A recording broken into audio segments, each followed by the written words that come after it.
Loon is Associate Professor of Astrophysics at Keele University. He joins us now live from Keele in the United Kingdom. Thank you for joining us on the program. First off, the three landed only a few hours ago back on Earth after spending almost 11 months in space. What are they likely feeling after being in zero gravity for so long? What's this transition period going to be like for them? Well, yes, they're feeling gravity. We're used to gravity, but if you have spent a long time without it, then the body will start to slowly change. Things that we need to keep ourselves upright, for instance, against the gravity, like bones, are not really necessary in space. So bone starts deteriorating, muscle starts to deteriorate. And although they do exercise in the space station, when they come back to Earth, they feel a lot weaker. And that's why they're sitting there on the ground. They will be carried, and it will take a while for them to basically literally get back onto their feet. Their blood circulation will also have changed, so they will have to get used to that. So you might easily faint if you stand up quickly once you have arrived back on Earth. So these are things that some of those things they will not take very much time to readjust to, but some of the things can be very long lasting and possibly not actually change back to normal. So 328 days in space, which is a record for a woman in space. What does this mean for the future of space travel, and what can researchers learn from this? Well, one thing we need to find out is how long can you be in space and still return to Earth? If we are going to travel to Mars, this is the kind of timescale we're talking about, close to a year or so for a mission to go there and spend some time and come back. And if we wanted to go even further, then it only becomes longer.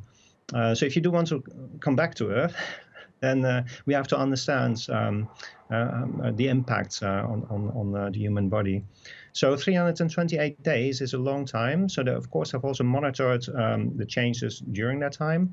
And now they will have yet another few astronauts to monitor how they cope after they return to the Earth. So we learn a lot about the human body, as well as being more prepared for longer space missions to other planets, but also to the moon, as well as just working for longer times in the space station.